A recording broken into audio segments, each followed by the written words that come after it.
नमस्कार दोस्तों, ध्येय आईएएस में आपका स्वागत है। आज के कार्यक्रम में हम शहरीकरण, उसके महत्व, शहरीकरण के प्रभाव, उससे उत्पन्न समस्याओं सहित इनसे निजात पाने के प्रयासों पर बात कर रहे हैं। शहरीकरण आर्थिक विकास का एक सामान्य पहलू है। सामान्यतः यह देखा गया है कि औद्योगिक केंद्रों में वृद्धि के साथ साथ शहरी क्षेत्रों में भी वृद्धि होती रहती है। संयुक्त राष्ट्र संघ की रिपोर्ट के अनुसार वर्ष 2050 तक भारत की लगभग आधी आबादी शहरों व महानगरों में निवास करेंगी। एक और अनुमान है कि वर्ष 2030 तक लगभग 60 करोड़ लोग शहरों में रहेंगे। भारत में तेजी से शहरीकरण के कई प्रमुख कारकों को जिम्मेदार ठहराया जा सकता है। आइए हम इन कारणों पर गौर करते हैं। पहला और मुख्य कारण तो यह है कि शहरीकरण प्राकृतिक जनसंख्या वृद्धि की उच्च दर से प्रेरित होता है। वर्ष 2001 तक भारत की आबादी 27.81% हिस्सा शहरों में रहता था। वर्ष 2011 तक 31.16% और वर्ष 2018 में यह आंकड़ा बढ़कर 33.6% हो गया है। दूसरा, ग्रामीण क्षेत्रों से शहरी प्रवासन भारत में तेजी से बढ़ते शहरीकरण का एक अन्य महत्वपूर्ण चालक है। औद्योगिक विकास के कारण विनिर्माण और व्यापार गतिविधियों का उदय रोजगार और उच्च आय के अवसर उत्पन्न करते हैं। यह ग्रामीण आबादी को शहरी क्षेत्रों की ओर आकर्षित करता है।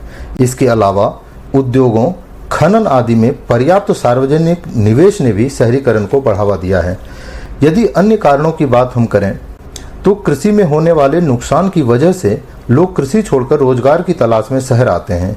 कृषि मंत्रालय के मुताबिक खेती पर निर्भर लोगों में से 40% लोग ऐसे हैं जिनको अगर विकल्प मिले तो वे तुरंत खेती छोड़ देंगे।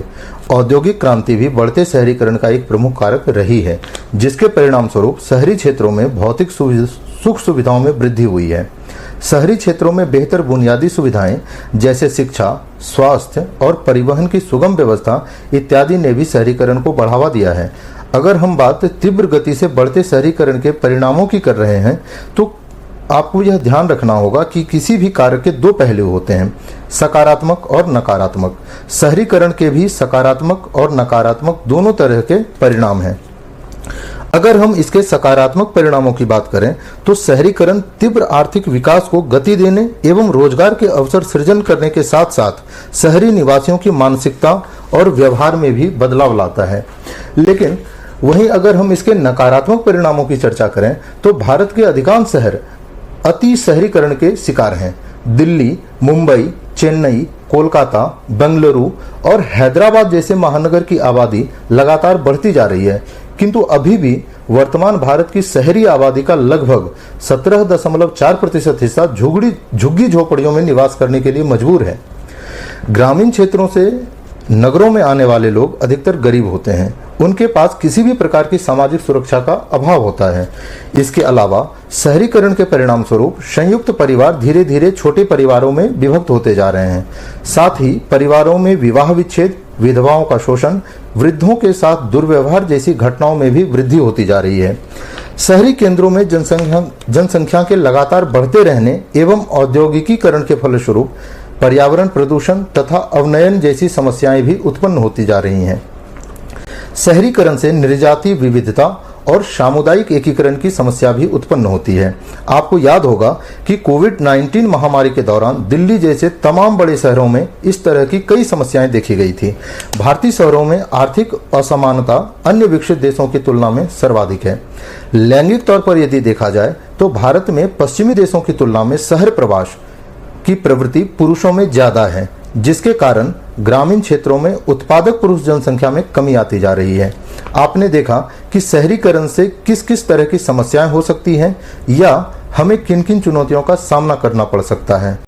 बावजूद इसके शहरों का देश और समाज के विकास में अत्यंत महत्वपूर्ण योगदान है। जैसे शहरी आबादी वैश्विक सकल घरेलू उत्पाद में 80% का योगदान देती है, अर्थात जीडीपी में मानव संसाधन का योगदान 80% होता है। शहरीकरण के कारण आर्थिक गतिविधियों को भी बढ़ावा मिलता है। शहरी जीवन उच्च साक्षरता दर, शिक्षा तक बेहतर पहुंच, बेहतर स्वास्थ्य सेवा, लंबी जीवन प्रत्याशा और सामाजिक सेवाओं की बेहतर उपलब्धता से भी जुड़ा हुआ होता है, जिस कारण मानव विकास सूचकांक का प्रदर्शन बेहतर होता है। शहरीकरण से जुड़े लाभ व्यक्तियों को सांस्कृतिक जुड़ाव और राजनीतिक भागीदारी के अवसर भी प्रदान करते हैं।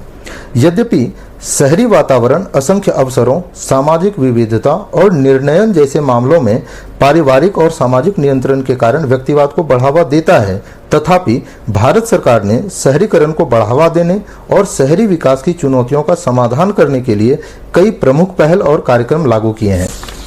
उदाहरण के लिए आप स्मार्ट सिटी मिशन, अमृत मिशन, स्वच्छ भारत मिशन जो शहरी क्षेत्रों के लिए है, हृदय योजना, प्रधानमंत्री आवास योजना यह भी शहरी क्षेत्रों के लिए, और कई अन्य योजनाओं का प्रभावी संचालन आप देख सकते हैं। हालांकि शहरों के बेहतर और समावेशी विकास को बढ़ाने के लिए सरकार को समन्वित प्रयास करने की अभी भी आवश्यकता है, जिसमें सरकार को राज्य और केंद्रीय दोनों स्तरों पर योजनाओं के परिणामों का आकलन और निगरानी करने के लिए वैज्ञानिक डेटा विधियों का लाभ उठाना चाहिए। भौतिक और डिजिटल दोनों माध्यमों से अधिक नागरिक भागीदारी को बढ़ावा दिया जाना चाहिए, ताकि यह सुनिश्चित किया जा सके कि शहरी शासन लोगों की जरूरतों और प्राथमिकताओं को किस स्तर तक लाभान्वित कर सकता है। आज के कार्यक्रम में बस इतना ही। धन्यवाद।